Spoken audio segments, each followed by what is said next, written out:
Coming at you with another episode each and every week. Thank you to the fans for downloading, listening to the podcast.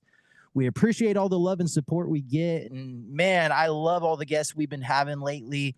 We've been having some awesome conversations with grapplers all over the country. And man, I have been excited for this one for a while now. A few months ago, maybe a couple months ago, I had a gentleman on named Don Staben, and we were talking before and after the show, and he had enlightened me to a couple things that I wasn't too aware of. And one of the things he enlightened me to a young man out of Half Gracie, Berkeley. And if you look into this gentleman, he's very well known for a couple of reasons, and we'll get into that here shortly. But again, thank you to everyone for listening to the podcast. I'd like to introduce none other, all the way from Half Gracie, Berkeley, joining me via Zoom from the Bay Area, Austin Hardt, brother. What is up, man? Welcome to the show. What's up, bro? Thanks for having me on. Yeah, man. It is, you told me it's an honor, but man, it's really like big for me to have you on, man. I'm a huge nerd when it comes to jiu-jitsu, and Me too. I love everything that you're doing out there, man. Let's just get started. Austin is well known for a couple of reasons, but I want to get into his story on how he discovered jiu-jitsu. Austin, who introduced you to the sport? Where did you go? What was the experience like walking into the gym for the first time? For sure. Okay, so 2007, I was in second year of college, and my buddy's younger brother had just came to start college, Jay Kalla, and he showed me a rear naked choke. And then he had me put a rear naked choke on him, and he goes, "I'm gonna tap you out in 2 seconds." I was like, "Bro, I got you in a choke. There's no way you're gonna tap me, right?" Of course, I had my ankles crossed in front of him. So he Yeah. taps me out, and I was like, mind blown, right? So I trained a little with the Hawaii guys in college, and then a little bit with Dave Terrell's guys in Napa. This is like 2009, 2010-ish. Okay. And then just dropped in a few places. And then my ex-girlfriend got us this Groupon for the first month at Half Gracie, Berkeley for $30. Wow. So I was like, we swing by the school, and I was like, pajamas, this is not real fighting. And I go in, and the white belts choke me unconscious. Alexei Bordas, first person ever choked me unconscious. Wow. And I remember he got me with this, it's like a chicken, like he had the choke on, and then he like underhooked my arm from behind and fed his hand behind. So it's like my arms up like this, and I got choked to sleep. And I woke up thinking I had won. I don't know what the hell. I woke up, and I don't know how I thought I won. But yeah, I was like, "Good job tapping out, bro." He's like, "Bro, let me lift up your legs." Anyway, and then this blue belt, Mark J. Acosta, he had me in his open guard. The way I was thinking about it was I was on top of him, holding him down, choking his throat. Yeah. And then he just like with his legs that are like a foot shorter than mine, he lifted my butt into the air and then cross collar choked me. Yeah. And to sleep.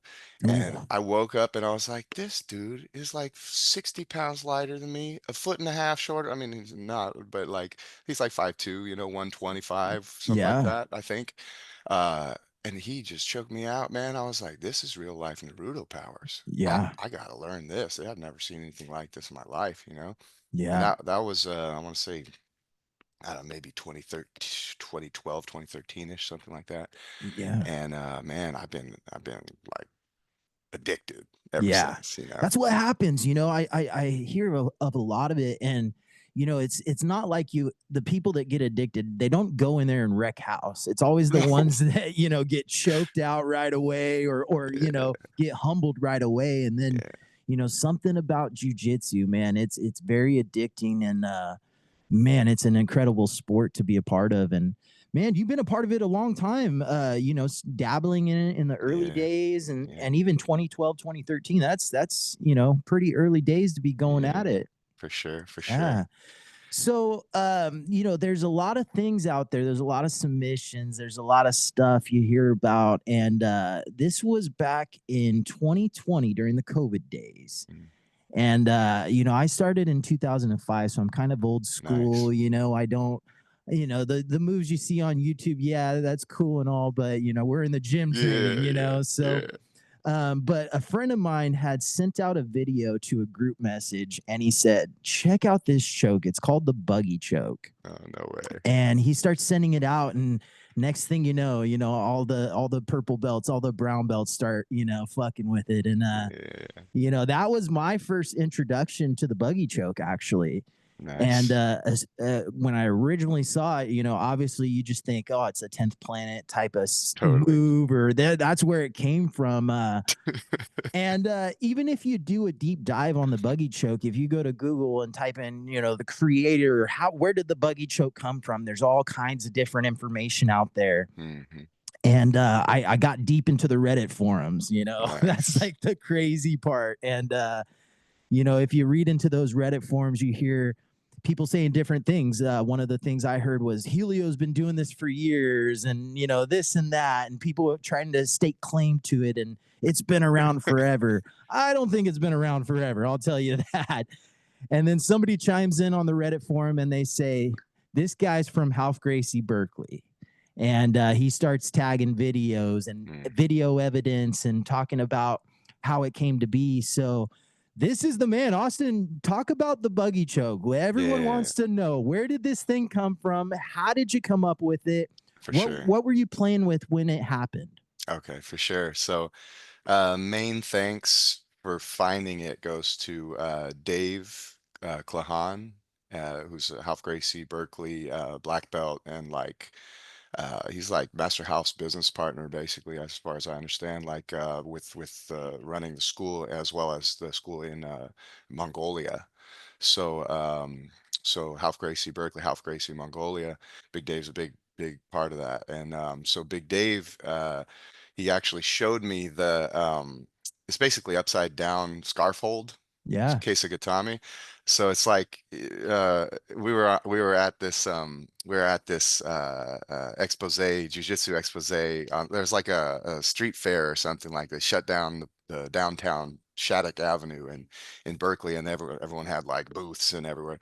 So we had the mats out there, and I got my ass kicked. I had invited my mom, my girlfriend at the time, and her cousins. I was like, oh, I've been training for a few years.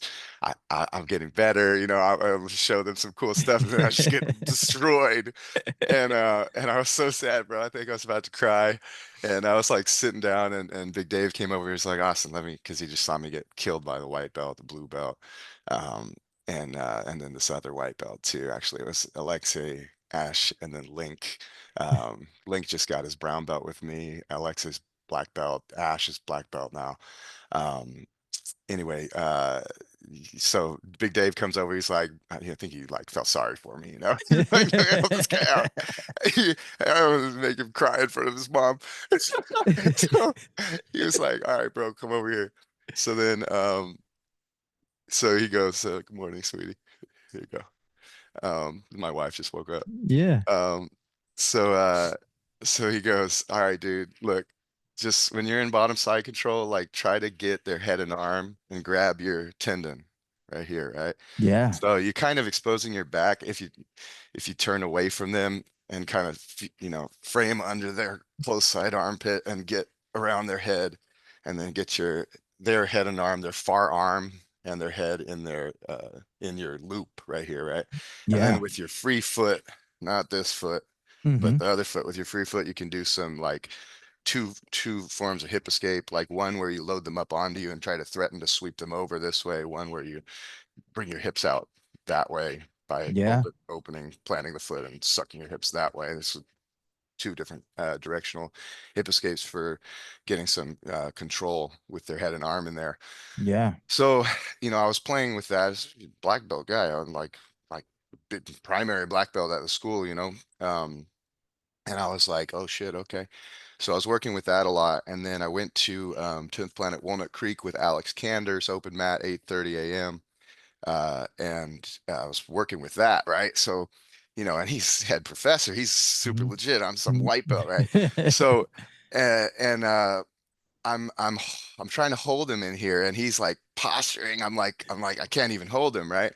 So I'm cheating. It's no gi. I'm grabbing my shorts down here by my butt because he's getting out, and I'm like trying to hold on to something, and I can't hold it. And then he's still posturing. I can't hold it. He's probably framing off my face a bit. And then I try to hold my elbow in place with my leg right there, right? Yeah. So then it's still not working. He's like, I feel he's about to get out. And I was like, oh well, my foot's right there. And I just kind of grab on my foot and locks my elbow more in Yeah. place, right? So, and then he gets out anyway and taps me out like 5 times with some intensity, right? So afterwards he goes, hey man, like sorry for going kind of hard on you. I know you're a beginner. And I think what he was thinking was I kicked this guy's ass pretty hard. I hope he comes back to my school. I don't know if that's what he's thinking, but that's what I think. So then what he said following right after that, he goes, it's just that headlock thing you had me in frustrated me a little bit. And I was like, bro, what? I could frustrate a guy this good, And Yeah. I was like, dude, I bet if I could frustrate a guy this good, I could tap a white belt with it. I was like, I didn't even know there's any kind of choke here or any. Yeah. So I was like asking him like, oh shit, when was it tight? How do you think I could improve it? And he was like, well, what were you doing? Show me what you were doing. So, we brainstormed on it. That's Alex Cander's working from the position that Big Dave showed me. So I go straight from there, as was my routine, and I once in a while still do it, like 8:30 a.m. open mat at 10 Planet Walnut Creek, then straight to Half Gracie Berkeley at 10 a.m., the Bay Area's original open mat. Come out, we got like 90 people, 110 people. Yeah. It's crazy, dude. It's crazy. Both of them are great, and both of them are free. You guys just come out, man. Yeah. Yeah. Don's actually invited us out to it. So, Yeah, yeah. yeah. So I went out and rolled with this champion purple belt guy. He's like middleweight, middle heavy, something like that. Uh, and he had whooped me like 150 times, 300 times, who knows? Like for like over a year, he just smashed me every time. I don't think I had ever recovered my guard on this guy. Like, Yeah. and then he had me in bottom side, and I put him in the same thing, and I went down here and I grabbed here, and then I triangled my other leg over, and Yeah. this is the one with my hips turned away from the opponent's hips, Oh, okay. not the classic one that you're seeing where the hips are turned toward and then you gable and triangle. Right. This is the one where you turn away and get their far Yeah. side arm. So and I squeezed and he tapped, and he sat up like in disbelief to his knees. He was like, what the fuck was that? Like, what the fuck was that? Like, what did you do? What did you even do? Yeah. And I was like, I was just in disbelief, Yeah. Yeah. So, I mean, especially as a white belt, you're like trying to dude, figure it out at the same time, right? I never tapped a legit purple belt before. The one purple belt I had caught was something right after I had caught him it was like a lockdown on one side and a Kimura on the other side.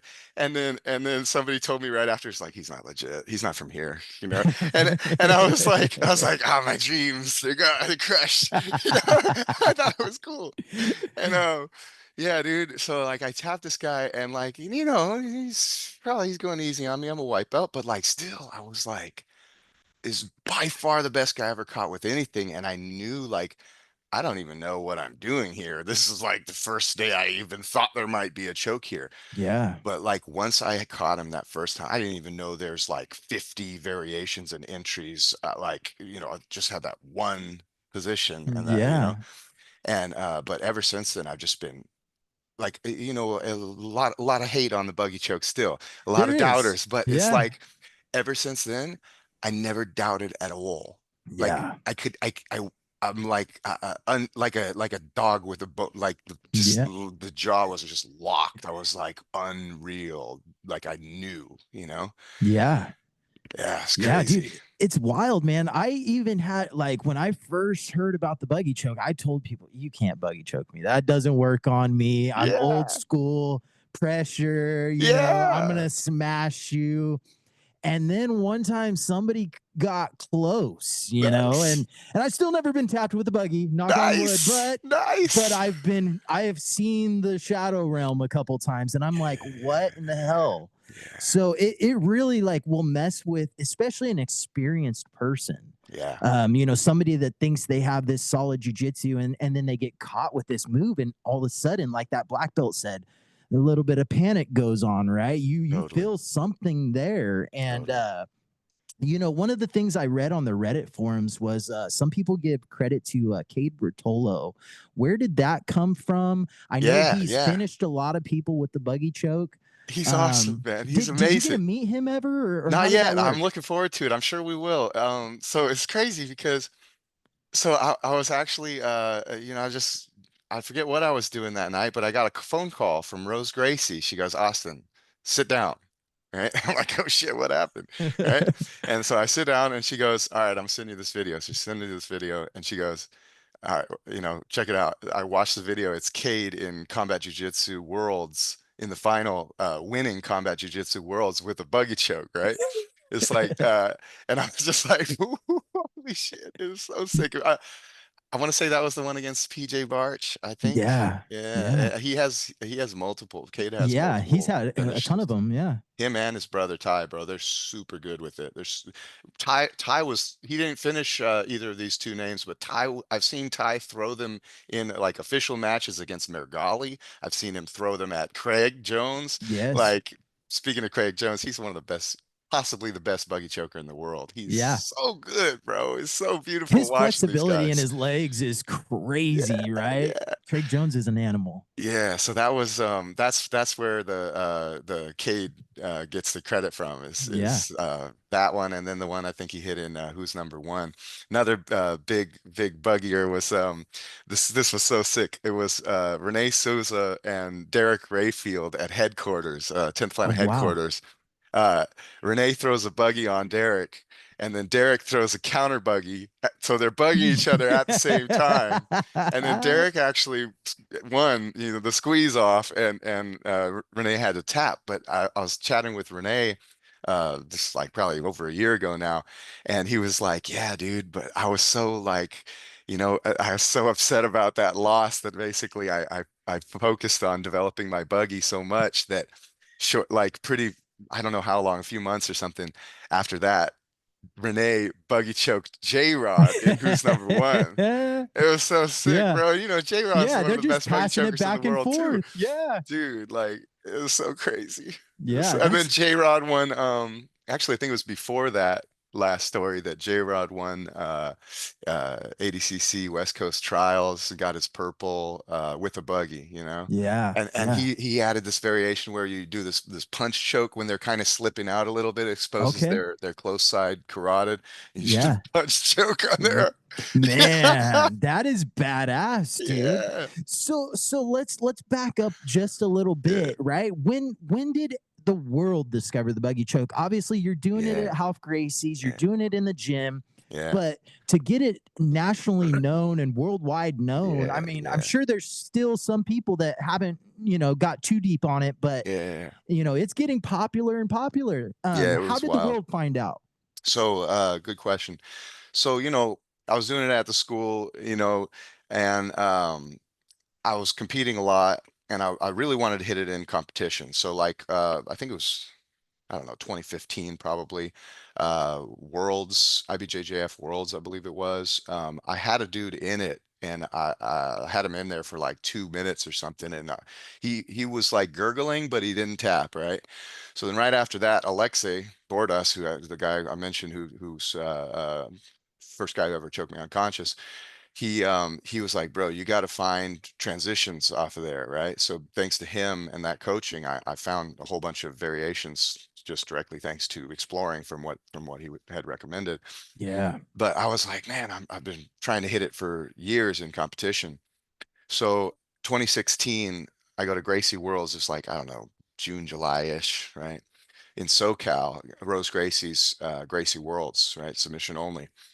And I hit it twice the Sunday, the no-gi. And it's my first time hitting it in competition. I hit it twice, right? So then that the first video of that kind of went all over the states, like East Coast guys were, it was blowing up in the community. Yeah. And then, um, yeah, like I got text like a few days later. He's like, bro, like one of my buddies, Tom, I think it was Tom Stern. He was like, dude, you're countrywide, you know. I was like, what the fuck, white belt, bro? You know, he's just insane. And then, Yeah. so then the way it really blew up though was, I went to compete in another of Rose's tournaments in Florida. So, you know, I had met her the day of the gi day before the no gi day that I had hit it. And I had this match against this guy that was like sandbagger. He was like, you know, super strong. He'd submitted all his opponents in like 20 seconds, you know, and Rose was like, oh, who's this sandbagger fighting in the final? Oh, okay. Oh, it's a Half Gracie guy. So then she gave me the option for, do I want no time limit submission only, or do I want time limit EBI rules, something like that. And I was like, no time limit, you know, submission only. Because I was like, bro, like this guy, you know, I got way better chance than that. Because I don't know if I can Yeah. finish this guy in that time, but like I believe in my jujitsu, and you know, Yeah. like, and I'm kind of, you know, I get smashed by all these killers. I was like, white belt can't tap me, you know. Like, Yeah.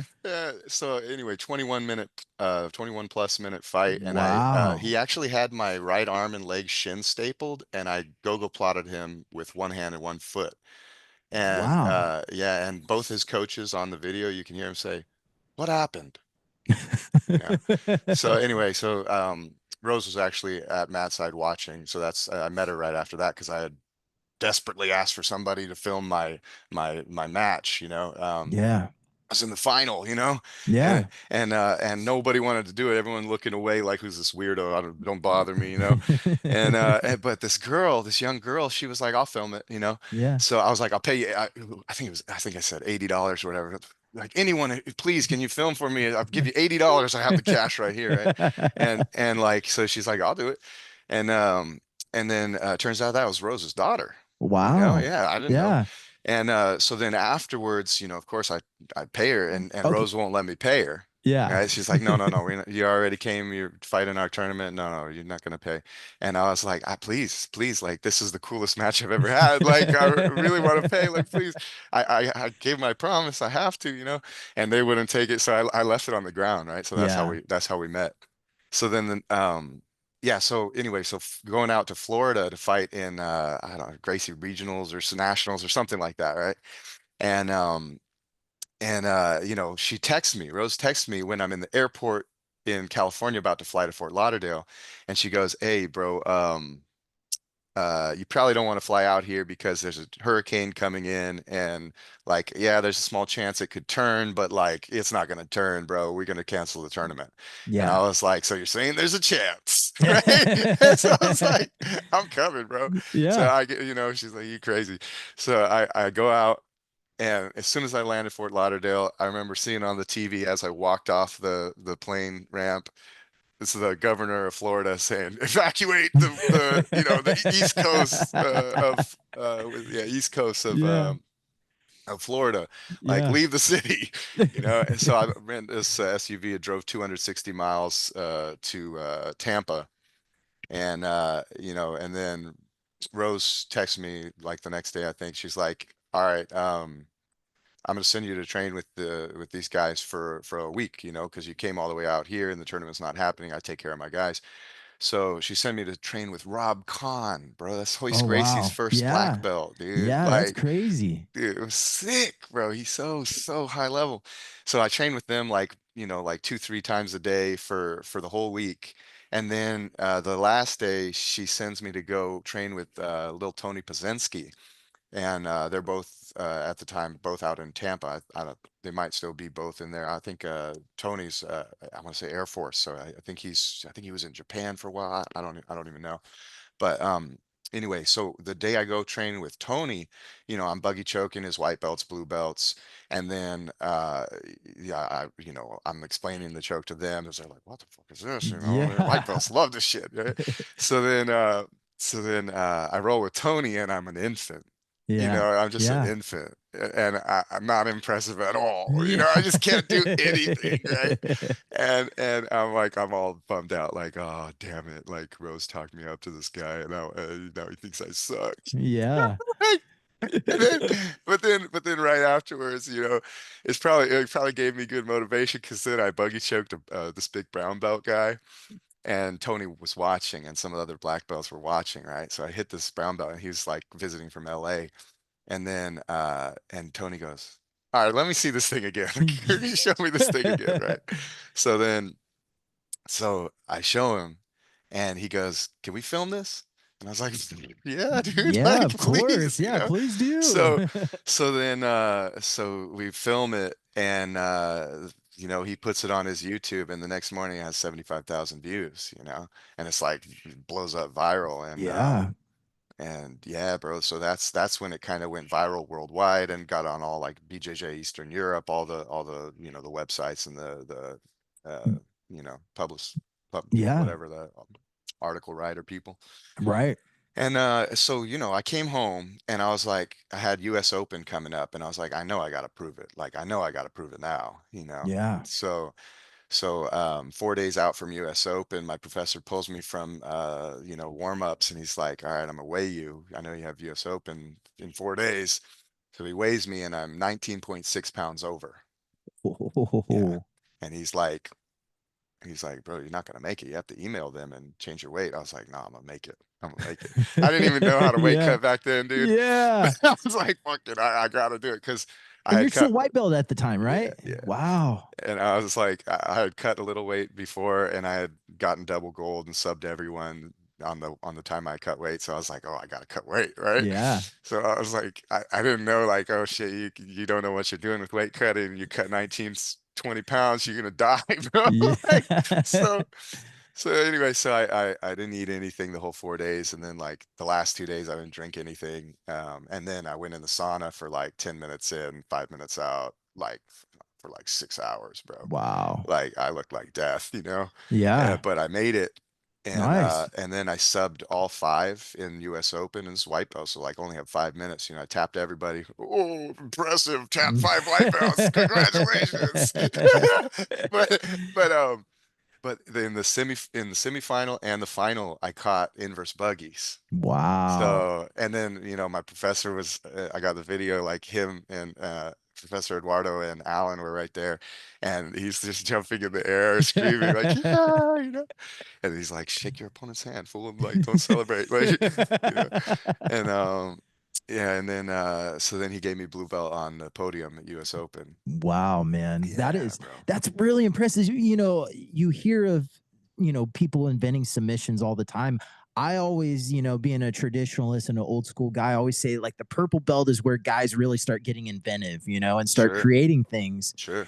But now, with this, like, for you to be able to hit go-go platas and buggies in competition at white belt, like that's pretty impressive to have that skill level to develop a move, and not only that, to perfect it and work on it to where it's actually working in competition. Thanks, man. Yeah, Yeah. I was just obsessed with both. Actually, I was obsessed with Gogo Platas before I found Buggy. Yeah. Like, just like it's all I wanted to do. And then when I found Buggy, it's like I just was so obsessed to develop that and get better at that. And now dude, it's everywhere, man. Like Yeah. it's people still think of it like, okay, so Rogan was talking about it with what's his name? Something Maynard from Tool, the guy from Tool. Oh, yeah, And yeah, yeah. Rogan was like, "You can't do a Buggy choke?" Because the dude was like, let me learn triangles first, right? He's like, I want to learn buggy choke, but I want to learn it when I have like 3 weeks to work on it with someone who really gets it. I was like, me. Anyway, but Rogan's like, you can't do a buggy choke? Oh, buggy choke's a good thing to learn though, man. I saw someone pull one off in the UFC the other day, and I had to kind of, nobody knew what the fuck it was. I had to kind of explain it. And then he was talking about how, like, he asked this guy to pull up video, and the guy pulled up the wrong video, but an even cooler video, because the one Rogan was talking about, the dude got slammed on his head and then knocked out. I know the video he's talking about, Yeah. because he overcommitted to the squeeze, and he doesn't know how to control the posture and prevent the posture stand slam, Right. which I have counters to all that shit, bro. Like that people don't even know yet. Like, but the video that dude pulled up was the video of a dude getting buggied to sleep in some European, I want to say it was in Russia or something. The language, I don't know what language it was. It sounded like Russian to me.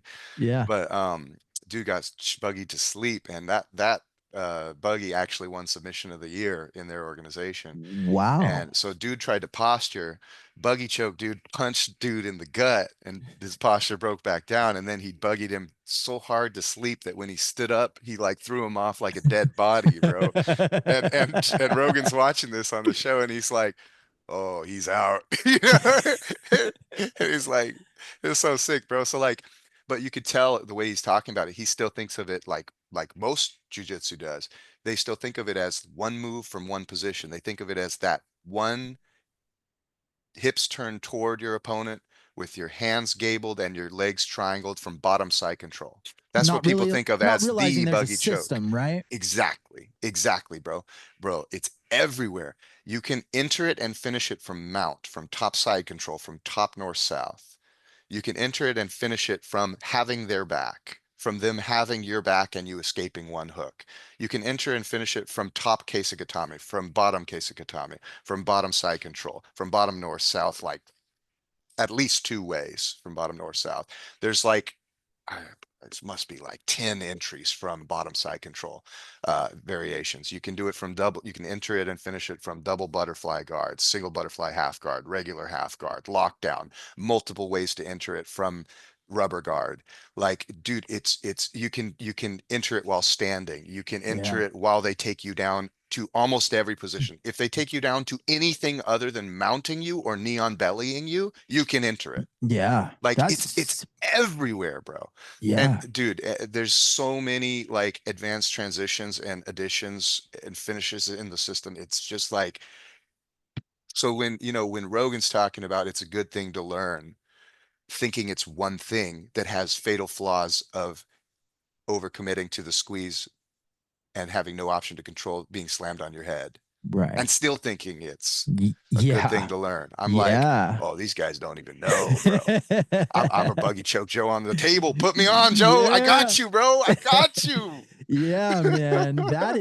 That's crazy though. Like, it's gotta be something rewarding, or I don't even know the correct term, but to hear guys like Joe Rogan, experienced jujitsu people and Yeah, hearing black all these belt. people talk about it, man, and Yeah, wanting to know more. And let me ask you this. So you come from a really awesome academy being at yeah. Half Gracie's, Oh and yeah. Master Health has always been known for his grinding style, his Oh hard yeah. nosed training, and our lineage is through Caesar. So Nice. I trained with my Caesar for a while. yeah, Nice. my instructors in the early days when Half and Caesar were together did a lot Yeah. of training with Half. So Nice. hearing the stories that I've heard about Half, I've never had the pleasure to actually meet him in person, but all the stories I've heard, he's a traditionalist, he's a hard nose, he's tough, and Yeah. what was The Master most. House response to the buggy choke when he first saw it? What was his take on it? What did he say? Mm, Did he want to know more about it, or what was the deal? man, it was such an honor to get to show him, bro. Like, it was just like I like huge honor to get to show him. And I actually had the chance to show him and a bunch of high level black belts very deeply the system. And bro, like he didn't really he didn't really say much about it, but he let me show him thoroughly. And for me that was like probably like one of the hugest honors of my life, bro. Yeah. Like that I actually got to show in depth. Like, of course, if he, I for me, I'm like, if he thinks it's bullshit, he's gonna stop me. He's not gonna watch. He's not gonna have his guys watch. So Hmm. he didn't really say anything. He just but yeah, he was just at promotions. It was such an honor, man, to get my brown Yeah. belt with Master right there. Yeah. And just one of the things he said in the promotions that really stuck with me, like I was crying, man, with listening to his talking about, like he said every time he gives a belt to somebody or a belt or a stripe, and you can see it the way when he puts it on, then he does the way he ties it. You can see the moment he's doing this thing. He said, every time I give the belt or the stripe, I say a prayer for loyalty and honor to be in the student's life. And like this is not just a team. This is not just like a sport. This is our family, Yeah. and it's like, bro, he's the realest real, man. He's the Yeah. realest real. He is, man. Yeah, He's a legend in the jiu-jitsu game. I'm so glad, he got the coral belt, and dude. like, obviously all the Gracies are well, Right. well, world renowned for their Gracie jiu-jitsu, but Half has a unique style, man, and Yeah. he's a special person, right? He's Yeah. different. He's Yeah. built different. Yeah. Yeah. So now I want to talk about a couple different things with that. Now you brought up your belt promotion. Now Mm. I reposted the video that I saw because when I Oh saw shit. it, I Thanks, was man. damn impressed, brother. Thanks, bro. Like I love the gauntlets, and I had talked to Kurt Osiander a couple weeks ago about gauntlets, Cool. and sometimes they're going away, but he said it's almost like a religious ceremony, and that's kind of what we came to with that. And man, or we'll talk about religious ceremony, watching you walk that gauntlet, man, you were so focused, like it was like nothing was going on around you, almost like you were so, like, almost in a trance, brother. Totally. Yeah. So talk Totally. about what was going on in your mind through that gauntlet, and I'll tag the gauntlet. I'll repost it with the Sick. podcast and everything, because Sick. it was crazy. But Yeah. what was going on through the mind? Yeah, for sure. So, when I got my purple belt, I had to kind of hype myself up for the gauntlet. Like, that's it. Like, oh, it doesn't hurt me, but just stupid, Yeah. And I did all right, but this time I was like, okay, man, you're not gonna do any of that puffy, hypey bullshit. You're not gonna flinch. You're not gonna hide. You're not gonna guard. You're not gonna talk. You're gonna be silent. You're gonna welcome the pain as a gift that you're thankful for from each one of these guys that are helping you get better. You're going to welcome all the pain, just like the pain of life that's coming as your teacher. You need to have the weak parts of you burned out of you. Yeah. And in so that you can be a better father, so that you can be a better husband, so you can take care of your family. And the pain of life is unavoidable, and the more Yeah. we try to hide and avoid it and guard from it and flinch from it and pretend like life is not going to be profound suffering and we're all going to fucking die and get hit with horrible losses and despair, like, the more you, like, welcome it, the more you Yeah. want Embrace it. it. Yeah. Yeah, embrace it. Exactly. Not like I'm a sadist or anything, Yeah. like, but the more you understand the meaning, you remind yourself of the meaning, like this hard part in my life, this painful thing in my life, this problem, this is making me stronger. This is Yeah. making me better. If I don't hide and do my best. So I love what you said, like a religious ceremony, because it can be an opportunity to strengthen your soul, man. Yeah. 100%. And so, like, I watched how I did it this time compared to last time. And like, even how I did it this time, like, back in the day, they didn't just whip you, bro. They kick your ass. Like, Yeah. someone was just telling me recently, like, bro, after they whipped you, take you down, and everyone's beating you and kicking you, Yeah. bro. You got like bruises everywhere. Like, like, put your shit on, bro. You scared people, Yeah. you know, like, so it's not like I think I'm hard because I did this gauntlet good. I'm not Yeah. hard, bro. Like, I don't even fight. Like, I'm Yeah. just, fucking.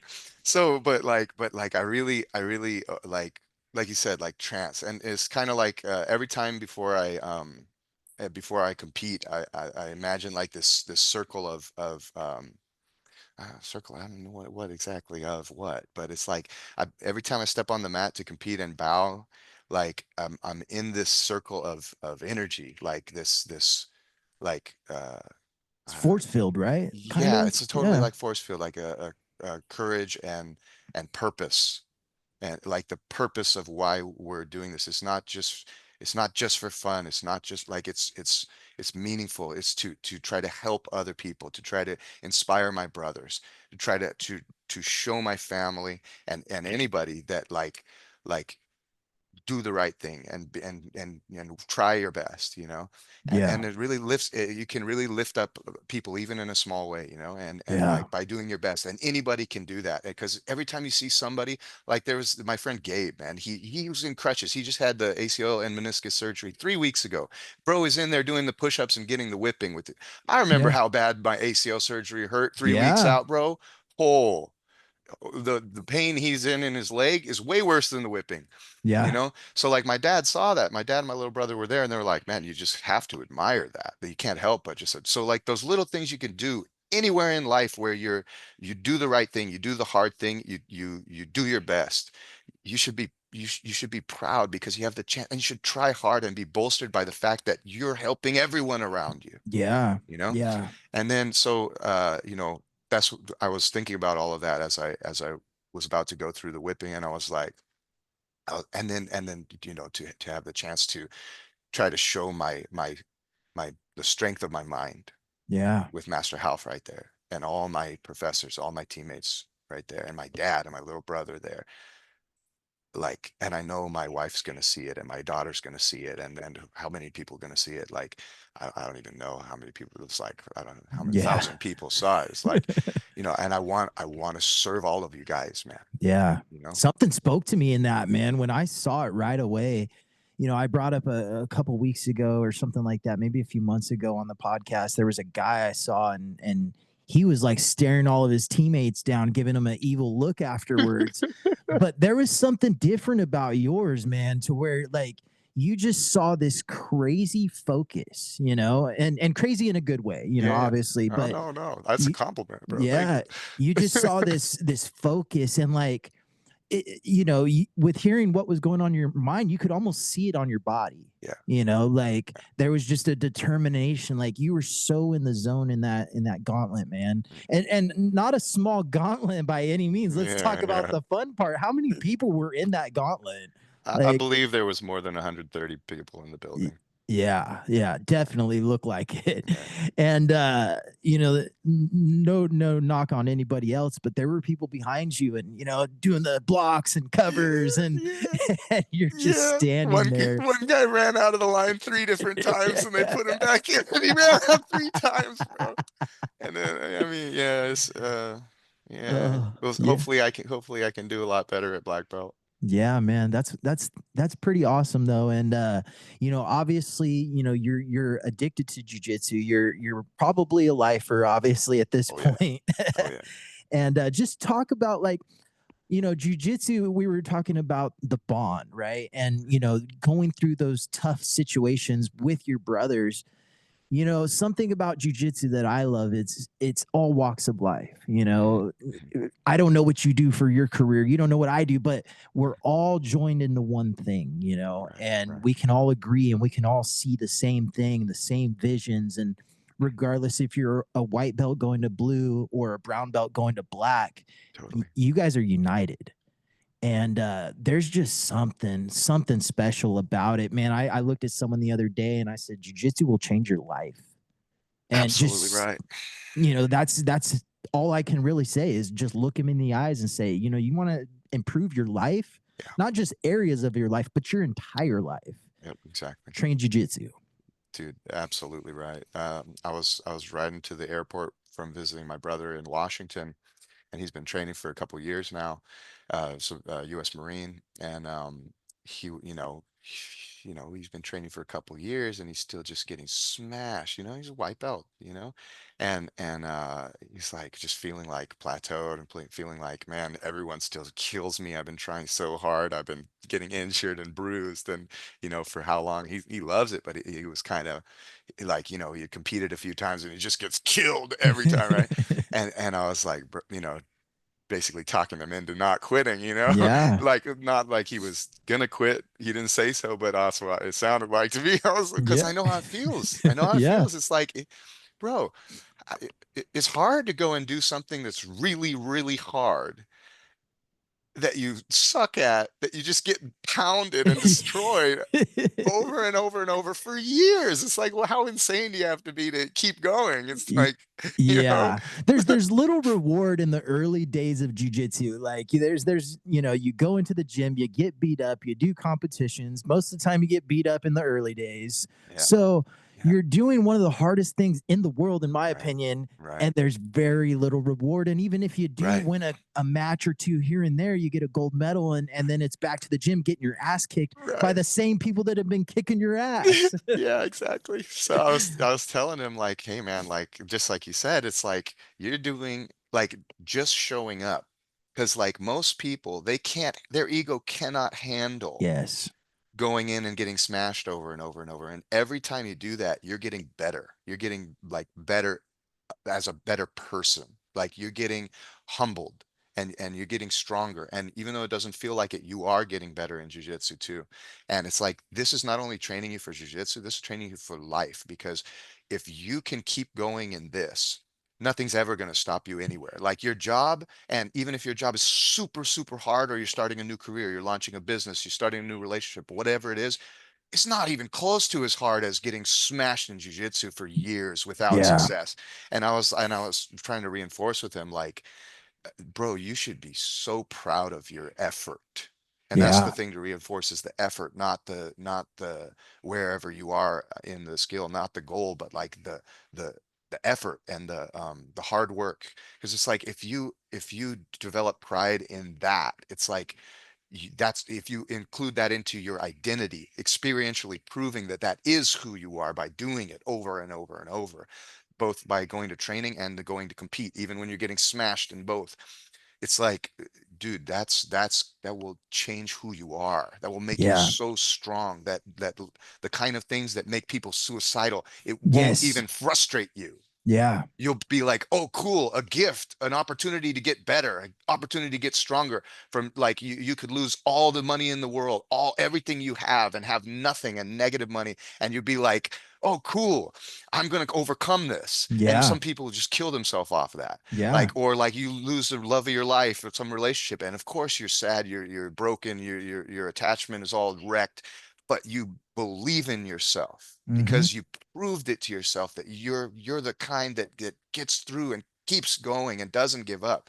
Yeah. Like that's priceless, bro. Yeah. Right? Like It's life changing, like you said. yeah. Hmm. It instills like a life skill, right? That fight or Hmm. flight, when your back's against the wall, and not just in the gym, in life, Right. you really learn like, hey, this isn't the worst thing possible. I have Yeah. a beautiful life and I'm going to keep doing what I'm doing. And man, talk about the consistency factor, right? Yeah. And Hmm. a lot of people, especially earlier jujitsu guys, they don't understand the consistency is where everything is in jujitsu. And if you can only make one day a week, be consistent with that one Yeah. day, right? Right. Right. And there's some sort of factor with consistency in jujitsu. Obviously, with anything in life, you want to be consistent, but it really makes a difference in your career. Talk about what we can help others with the consistency factor in Yeah. jujitsu. Totally. I mean, huge part of it is showing up for your teammates and really making that bond and helping each other. Because not only it helps them and it gives you a sense of contribution and purpose, but it also that helps you be consistent. That helps you keep working on yourself because it's like, I'm not just in this alone. I'm not just doing this for myself. We're coming up as a team. This is my Yeah. family. This is my brother. Like I'm going to make sure I show up for them kind of thing. And that helps you show up more for you. So that helps a lot in being consistent. And then bro, it's like every time you go on a consistent, you show up consistently or you compete consistently, bro, you just get so much So better, much so better, much right? faster. Like just recently, uh like some of the weeks I trained 2 times a week, some of the weeks I trained like 4 times a week, but it's like I was competing almost every single weekend. It was like 4 weekends back to back and then like 2 weekends before that. and then like 3 weeks after that, and then I got stuff coming up now. It's just crazy. Yeah. I got at least one seminar a month and at least one competition a month, and I'm like just going to all different, trying to drop in all these other places, trying to spread Buggy Choke, trying to set up a hella seminars. Yeah. I got a meeting tomorrow to set up another seminar. We got a seminar March 29th coming up at Half Gracie Berkeley. All Nice. proceeds go to sponsoring Mongolian kids, Half Gracie Mongolia, through the Guardian Project. Um, and we got a seminar at Art of Entanglement, April 26th. Um, there'll be another one on the books probably as of hopefully tomorrow morning. I got a Yeah. meeting setting up another one. It's like consistency is so critically important for that immersion. It's like Mm-hmm. for anything you're trying to learn, it's like, bro, if you like work on it an hour, uh, say you work on it 5 hours a week, that's a lot. Yeah. That's 5 1 hour classes. But if you go and you work on it for like 10 hours for a whole day, like you go Yeah. to like class in the morning and then you stretch and you watch and you study, and then you go to class in the afternoon, you stretch, watch and study, and you go to class at that night. Like, of course, the next day you're going to be just dead, right? Oh yeah. Especially, Yeah. I mean, even one class, you feel like a fridge fell on you if you're not training regularly. But if you do immersion learning, especially you keep consistent, and then you do like once a week or once every 2 weeks, like immersion learning, bro, you Yeah. will learn so fast. Like I used to do those two open mats I mentioned, the Half Gracie Berkeley 10 a.m. Right before that 8:30 a.m. 10th Planet Walnut Walnut Creek, Creek. and then in San Jose there was I don't know if it's still there. I hope so, but I heard it wasn't, but then yesterday I heard the guy's still around, so I think it might be still going on. One World Jiu-Jitsu, Oh yeah. 6 to 8 p.m. So I used to do like, 5.5 hours of open mats. I didn't do it every Sunday, but I usually went to at least one of them every Sunday. And some days I would do all three. And it's like, bro, you get so much better, like Yeah. super fast. And the other thing for helping you stay consistent in training is sign up for competitions. Yeah. When my daughter was born, I was like, okay, there's no excuse ever again. Like Yeah. I'm on point, doing my best every day, no matter what. And having the deadline of you got a competition coming up this weekend. It's like you eat better, you sleep Yeah. better, you like, you train more, you stretch Yeah. more, you're thinking about jujitsu, you're studying jujitsu more, your mindset is right, and you're on that straight up path, and Yeah. there's no 20 minutes to waste watching a TV show. There's no 20, at least if you're Yeah. watching a show, like at least be stretching It's or something, jujitsu. it's like every chance you get, you're doing something, Yeah. Yep. and bro, like it will change your life. It will Yeah. change your life. Something about the discipline, like when you are competing regularly, right? You have to take care of things, right? Or Hmm. the outcome. You're gonna Exactly. go in You're there, gonna you're get gonna waste wrecked. your money, right? These Yeah, tournaments cost money to do.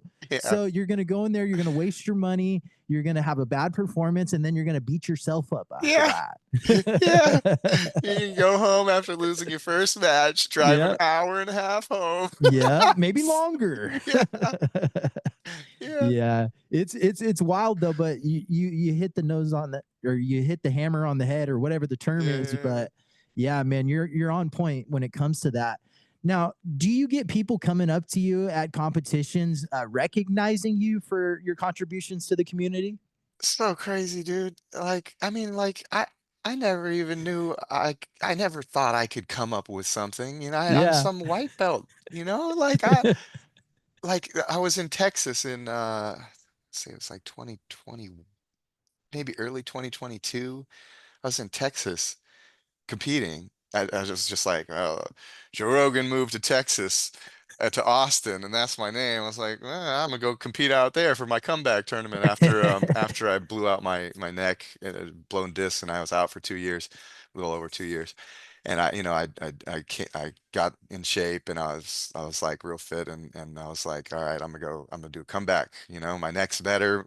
I'm not a shriveled Holocaust survivor on my left side anymore.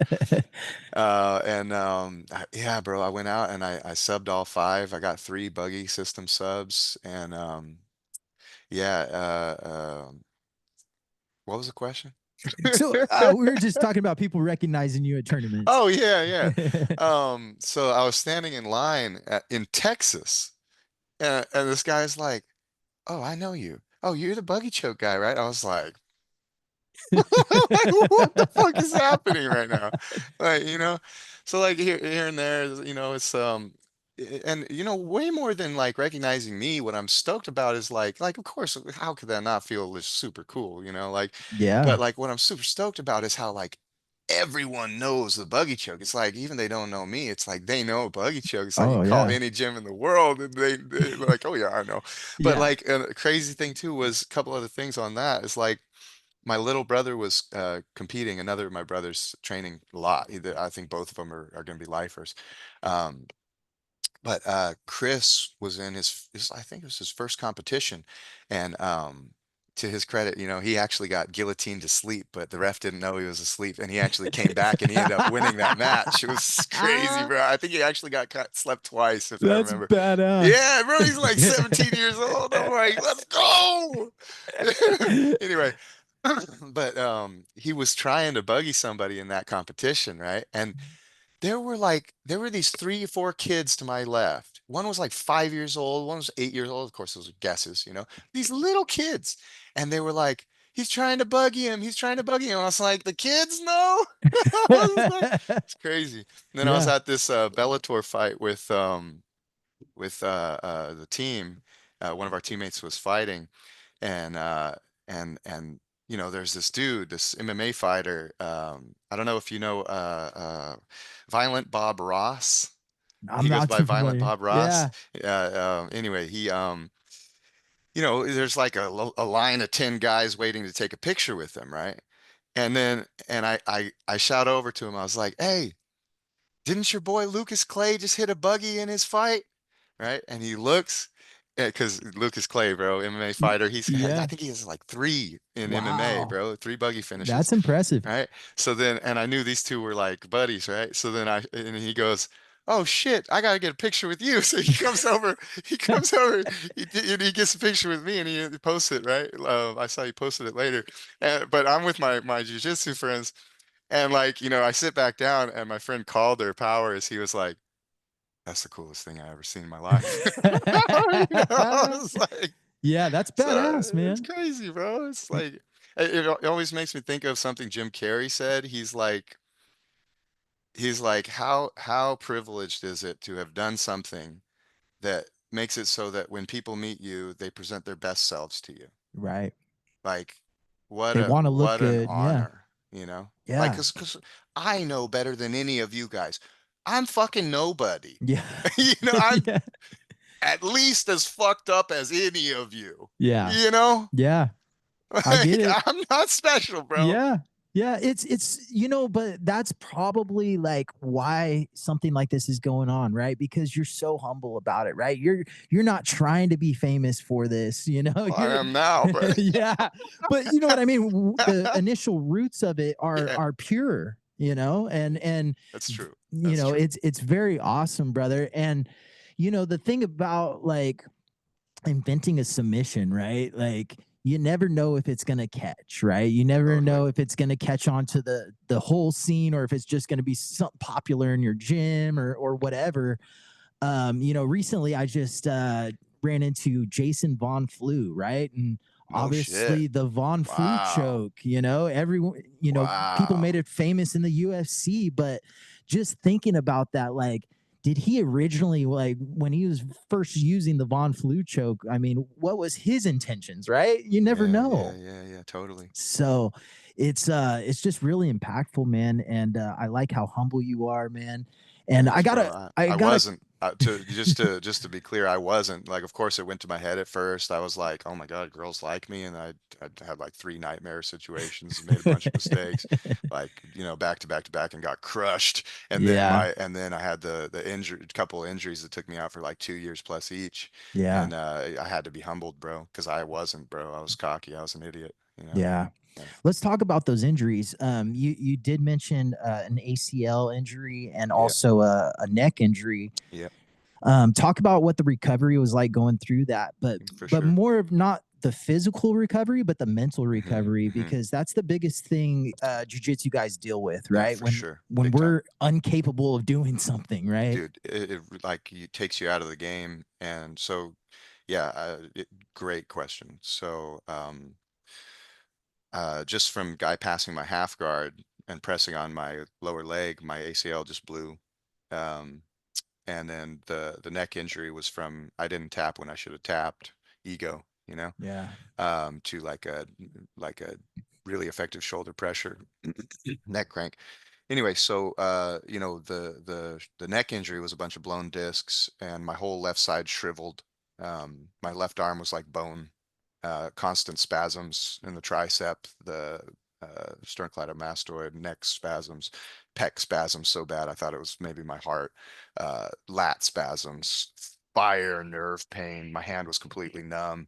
Wow. All of this went on for over a year and a half, and the spasms were there for over 2 years.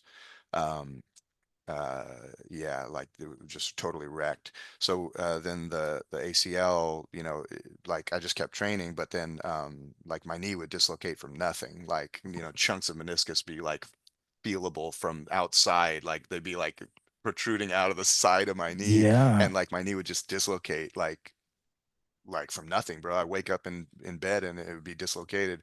I'd be just gently swimming and it'd be dislocated. I'd be trying to have sex, it'd dislocate. I'd be like Wow. walking and dislocate. Going down a couple stairs, it dislocated. And every time it dislocated, swell up for like 2 weeks or more. Yeah.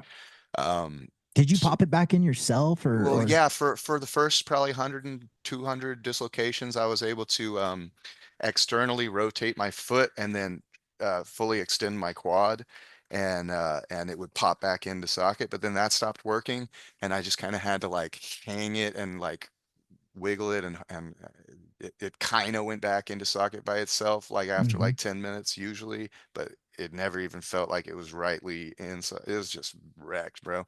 Yeah. Like, even on the surgeon's eval, the documentation, it's like he didn't even know what to call some of the stuff. He said something in the posterior with complex morphology. I'm like, he's got all these official names for what's wrong with the ACL total separation. The meniscus is all jacked and floating around chunks everywhere, and then he doesn't even know what to call the shit in the back. Basically, I got like a herniation of some weird shit blowing out the back of my knee too. Yeah.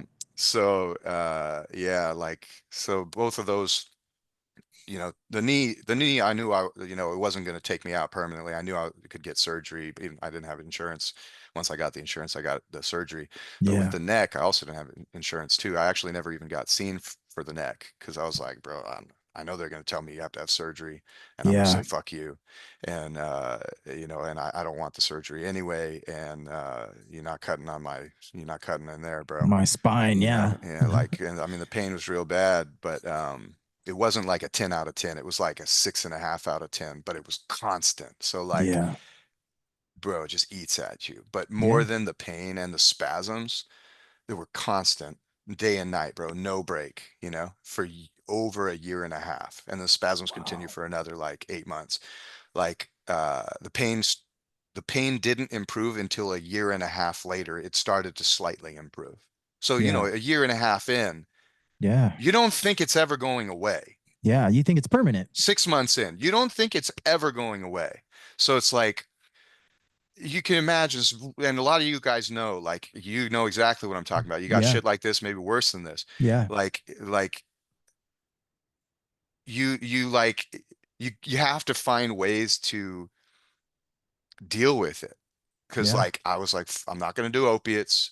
I'm not touching that shit. Like if I do ibuprofen all the time, I'm gonna get ulcers in my stomach. Hmm. So like I did ibuprofen for a while, but then it was just like I started into meditating a lot. Like not just like, oh, sit down, empty my mind, but like guided meditation with Yeah. like infinite love healing energy and gratitude cultivation and goal like putting yourself into goals manifested now already, Yeah. like seeing what you see, feeling what you feel, kind of things like that. And then like the gratitude part is like, putting yourself on your best podium ever, like your greatest achievement or whatever. Or like one that I do right now all the time, that comes to mind when I'm doing the gratitude stuff is my baby daughter holding onto my finger Yeah. first time she was breastfeeding right after she got born, you know. It's just like Yeah. just stuff like that. Like, and it could be little or big. It's just like, so anyway, I started doing a lot of meditations, Tony Robbins, Les Brown, Dr. Joe Dispenza, all this stuff on free on YouTube, bro. Yeah. Deepak Chopra, hella free meditations. Just find stuff that you like. Like, there's such a variety. You find something you like, bro. You find Yeah. something that fits for you, because you know that's super individual kind of Yeah. process, you know. It is. And so I started doing that a lot, and of course stretching, like doing yoga, like you know I say yoga, but it really is just stretching. Yeah. Uh, um, I never like officially studied yoga. It's just I just do stretches for jiu-jitsu while listening to meditations, Yeah. and that helped a lot. And then because like you know when you put yourself in those goal dream creations, like one of which of course was trying to having an outcome where my neck was healed and stuff, so that visualizing that and experiencing that as if it had already happened while I was still in the shit, you Yeah. know, like it kind of gives you like this dopamine Hmm. payoff, you know, and that has some pain relieving effects, even though usually they didn't help the pain, but it kind of gives you like a good feeling, you know? Yeah. Yeah. And so I did a lot of that, like like sending like infinite love healing energy to the injured part. Like you know, it's like whatever your beliefs are, like you could do like God energy, God's love, God's healing, Yeah. whatever. Like you know, but like for me, I'm not really denominational or sectic. Yeah.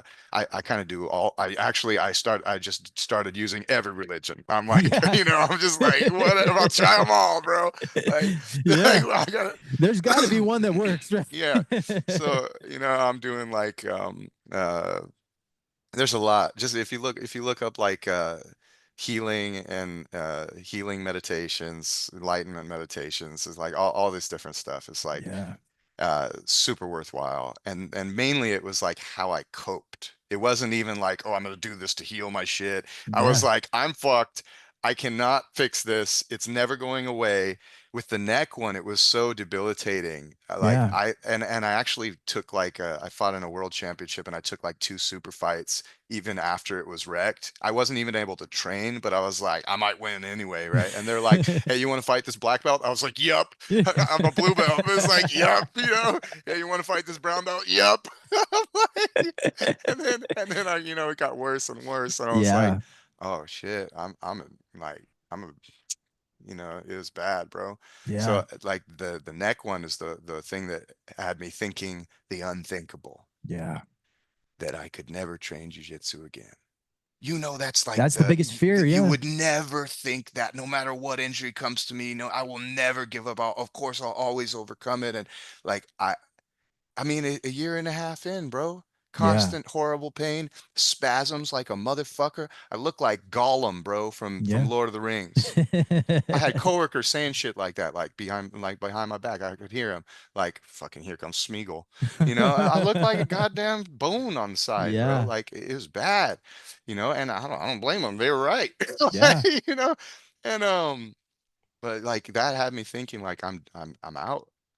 Yeah. And I thought I would never think something like that, you know? And it was just like that was worse than the pain, like way worse than the pain, you know, thinking I Yeah. could never train again, like ruin my life, you Yeah. know.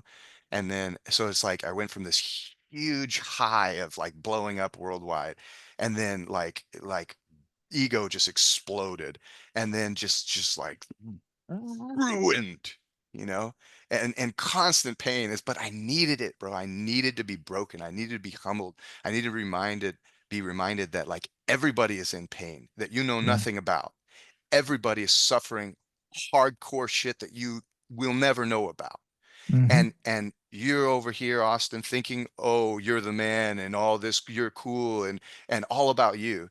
And it's like you have the opportunity to help so many people, and you're over here focusing on, oh, you're special. Like, fuck you, bro. Like, Yeah. you don't know, life is hard for these people, man. You can help. Like, Yeah. you need to fix yourself. So like I really took it to heart, like this is not ever going to go away, and I'm going to use it to make myself better for these people. every time I'm in pain, I'm going to remind myself, because the pain's constant. So it's Mm-hmm. like, I'm going to remind myself every moment I feel the pain, everyone's in pain. And it's my job to try to help. It's my job to try to help anyone that I can, Yeah. because it's like they're in pain worse than this. And I know nothing about it.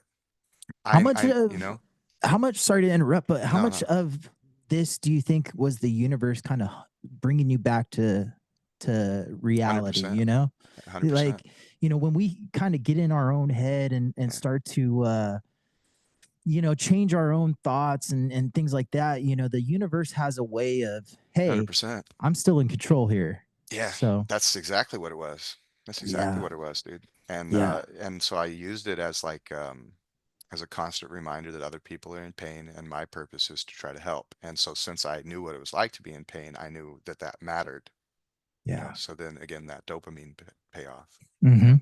And then also at the same time, it's like pain is I made pain a constant reminder of how grateful I am to be alive, instead of focusing on, oh, my life is ruined, I can't ever train again.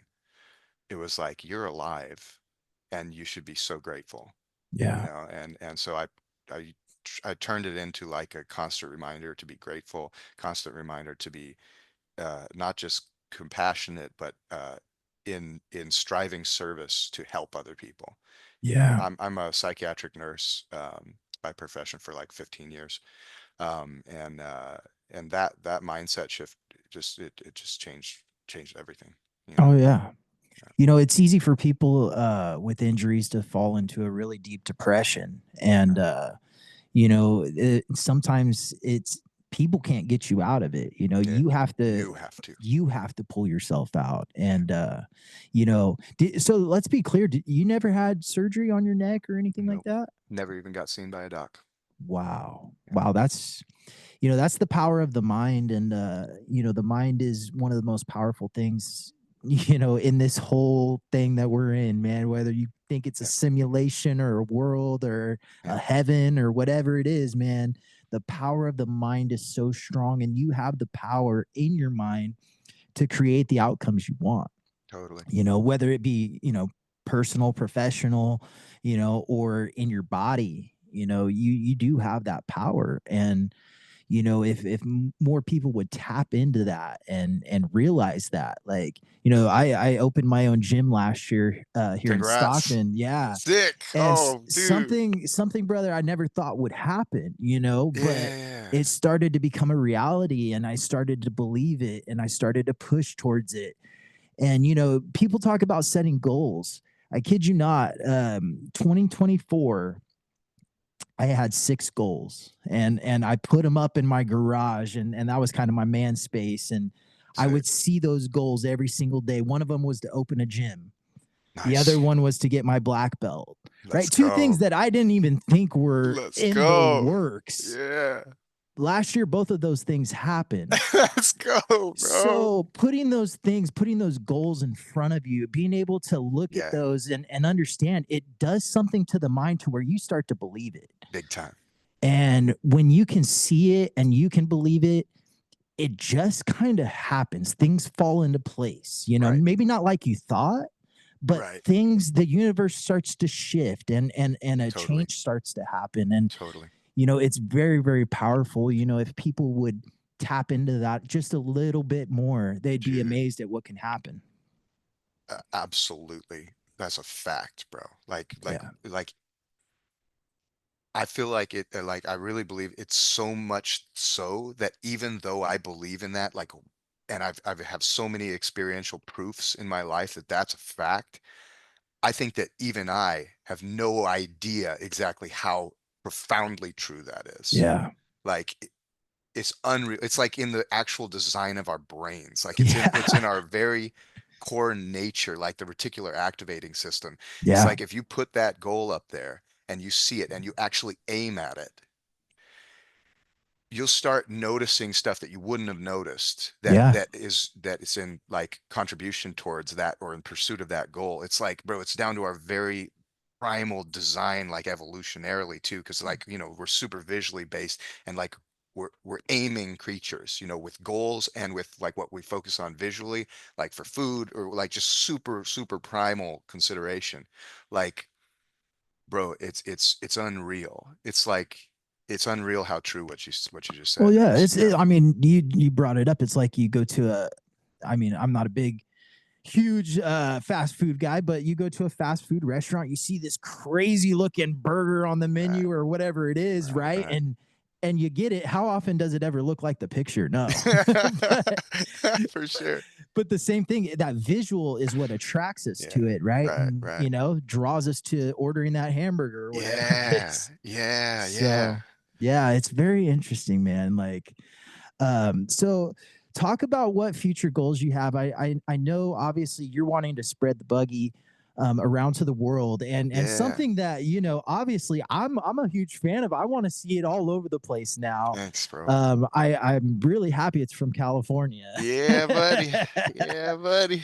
But what are your future goals with your jujitsu journey, the buggy choke, everything in general? For sure. So like yourself, congratulations, first of Yeah, all, on the thank gym you. and your black belt. Holy Yeah, shit. thank you, That's thank you. sick, man. So like yourself, my goal is Health Gracie black belt and uh of course you know, it's been a dream of mine for a lot of years now to open my own school as well. Wonderful. So both of those are in the future. And also, much more immediately, I'm actually filming the Buggy System instructional this week on the 18th and 19th of March in LA. So I hired the same production and marketing team that Mike Tyson, Matthew McConaughey, and Tony Robbins hired for their Mm, production and marketing. So it's like you know, like 30 grand a year plus plus I'm flying a bunch of people in and putting them up for you know, so it's yeah. costing me about 40 grand to produce this thing. Yeah. And the way I look at it is if I make nothing off of it, it's a worthy investment. Like this is like my life's work. I'm going to do Yeah. it right. I'm going to get it out to the people, you know. Yeah. And like you know, it's like I got to do it right before I die, you know. And Right. we never know, man. You never know. You Y- never know. I've had a lot of friends gone, man, you Yep. know, so you never know. So I'm super stoked and just like just feel like so privileged to get the chance to do this big, you know, and have such a great team supporting it. So I mean, Alexei, who we talked about, he's going to be down there. Uh, Big Dave, who we talked about, he's going to Yeah. be down there. Alex Canders, we talked about, he's going to be down there. Rose Gracie is flying out from Florida. I'm Nice, like, man. That's oh my crazy. God, That's it's going to be so awesome. sick. So, it's just so, like, it's just an unreal fucking movie, bro. Like, Yeah. you can imagine, like, I'm such a fanboy of all these people, and then this shit is happening in my life. It's like unreal, bro. Like I could never dream or think it could happen like this, you know? Yeah. Like it's just so crazy. So you know, of course, I dream of it, the buggy system getting out to everybody so that everyone knows how to do it, do buggies from all these positions, not just the one, but not only that, know how to do buggies without getting slammed on their head.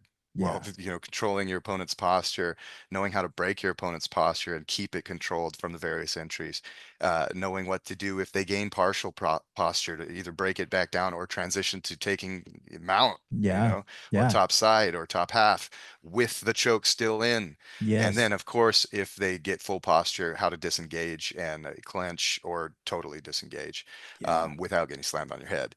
Because, you know, you get picked up in a triangle and you don't have the underhook on the leg. It's Yeah. like, bro, you better let go. You about to get slammed on your head and knock the fuck out, you know? Yeah.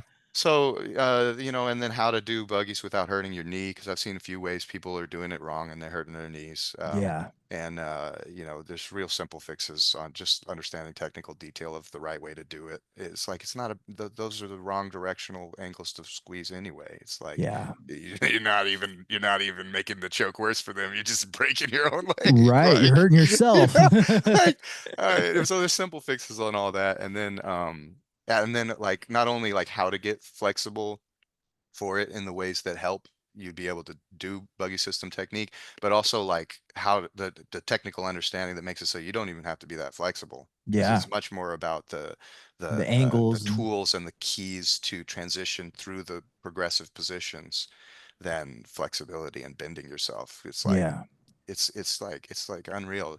It's like you just it's like the aha moment when you get it and it's like, oh shit, with like say with a triangle. Once you learn about don't stay square, underhook Yep. their arm or Yep. underhook their leg to get that angle, it's Yes. like, oh shit, it gets way tighter. It's like it's not, you don't Yeah. have to even pull the head at that point. No. It's like you good, but it's like you don't even have to. Yeah. Like there's so much stuff like that and so much like counters to their counters. I got, of course, if you're getting buggied, you put a Von Flue shoulder pressure. I Hmm. got the counter to that. Yeah. So it's like counters to the counters. Of course, if you're getting buggied, you put the forearm frame blade on their neck. I got the counter to that. Yeah. If you're getting buggied, for MMA, people think, oh, I could just elbow them in the face, strike them, slam them. I got counters to all of that, how to defend from that, how to prevent that. Yeah. Like, I've been absolutely obsessed for over 10 years. Yeah. So it's like, and in the organizations I competed in, if you slam your opponent on unconscious, you win. So Yeah. it's like the guy's trying to pick me up and slam me. I'm not like speculating here. This is Yeah. like thousands and thousands of hours, like so it's and at the same time it's like even in the organizations where they're not supposed to slam you. I've Yeah. seen, how many slams we've It seen where happens. like, it's like shit happened to Chris Vickers the other day. We're in the Masters division, no slam allowed, ADCC.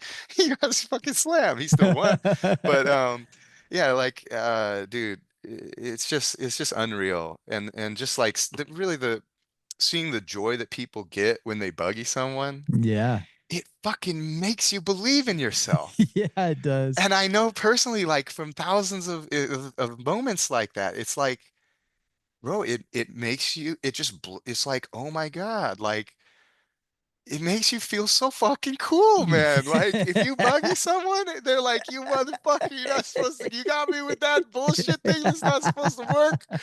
Bro, and then you start catching upper belts with it. Yeah. You makes you believe in yourself, bro. Like all of jiu-jitsu does that.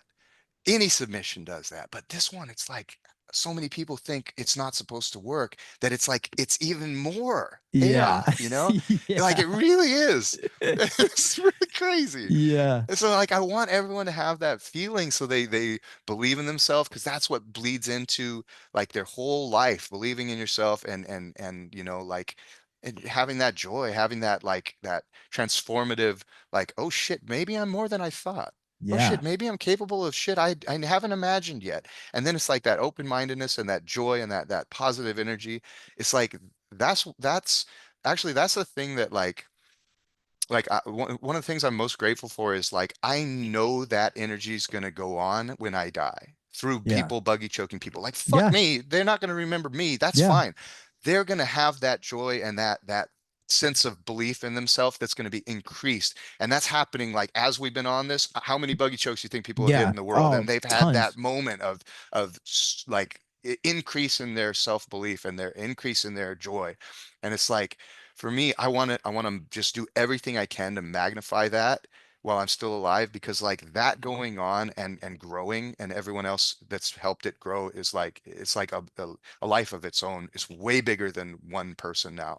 Yeah. And like for me, it's like that's so meaningful and so beautiful in the human community that it's like I just want to grow that, bro, because it's like Yeah. it's already more meaningful than my whole life. Yeah. And it's just crazy. It's just crazy. Like it's Ye- like you can die at peace. Yeah. It's just unreal. I believe that people are meant to do certain things, right? And we necessarily may never know what it actually was. Right. We may die and go on and we may not ever find that out, but there's going to be generations after us that are looking into things, and limitations are something that usually are self-induced, right? Like we Totally. put them on ourselves. Maybe it was influenced by the way we were raised. Maybe our parents said something. Maybe a bully at school said something when we were younger, and then all of a sudden Right. we set that limitation, Right. right? Right. I remember as a kid, man, I was a big WWE fan, right? Nice. and Hell yeah. I used to tell my Could you friends in school. smell what the rock? I would tell my friends I'm gonna be a WWE wrestler, Hell and yeah. they're like, "No, that's not even possible." And boom, that limitation got set. Right, right. And I think that if we can take those blinders off, like you said, and Yeah. really see the full potential, that's how to get the most out of our lives, Totally. and Totally. not just in jujitsu, in life. Totally. So man, dude, Austin, it's been awesome having you on, man. And Thanks, bro. I got one more question, okay? And Sweet. I've heard a couple different things on the Reddit forums. Who named the buggy choke? Where did this come Oh, from? oh yeah, yeah. I'm glad you asked. So Buggy Choke, it's called the Buggy Choke because me and my ex-girlfriend, we always called each other Buggy instead of Honey, Okay. Baby, Sweetie, the pet Yeah. names. So where that came from was Joey Lamb. We were dating 7 years. Her favorite color is green, right? Lime green. So she had this lime green bathrobe, and one time she jumped out of the shower and jumped on me in mount, right? Like froggy position, like frog, right? Yeah. So I look at her and she's like just on top of me, like pinning me down, looking at me all cute. And she's like, uh no, I said, you look like a frog, trying to be playful. And she goes, if I'm a frog, you're my buggy. Nom, nom, and she's kissing me, right? Yeah. And so it's just a hella cute Yeah. moment, and so we always called each other Buggy after that. My buggy loons. So like Yeah. if you look on way back in my Facebook, which is hacked, but it's still visible, the hackers really didn't do much with it. They just posted one weird post one time, and anyway, so I don't even know why. It's like I wish you guys, I'll pay you. Like, can I get it back? But Yeah. anyway, I'm working on that. But if you go back on, just search Austin Hart's Facebook, you can verify, like, there's just like, before I even started jiu-jitsu heavily, we always just call each other Buggy. Yeah. So, then when I found the choke, it's like, of course I'm gonna call it the Buggy choke. I don't know, it's just what I Yeah. called it. I don't Yeah. even know if I named it the day that I first hit it on Kang, but I don't know.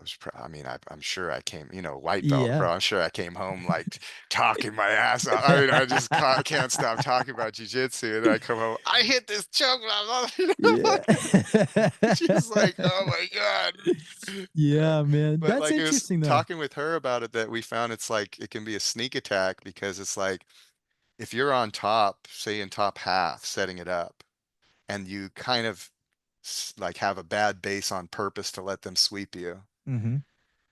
you can lock it in deep as they're sweeping you while they're focused on the sweep. They're not Yeah. thinking, "Oh, he's putting me into a choke." Right. So we kind of brainstormed, and I physically played with a lot of different entries to it. Especially once I've figured out that you can hit it from, like, you can turn your hips toward them, you can turn your hips away from them. Holy shit, you can do it from bottom side or bottom half when your hips are turned toward them. And then like started finding more and more variations and entries and traps and stuff. And it was just like, holy shit. So Yeah. I just always called it Buggy Choke, but Yeah. that's That's where it very comes from. cool. Yeah. Yeah. You read all these different things, right? And you're Most wondering. people don't know. Yeah. Yeah, Yeah. that's very cool, man. Yeah. Well, Austin, man, again, thank you for taking the time out of your schedule. I know Hey, thank you, you man. could It's an be at honor. Half Gracie training right now, but you took the time to sit down with me and record.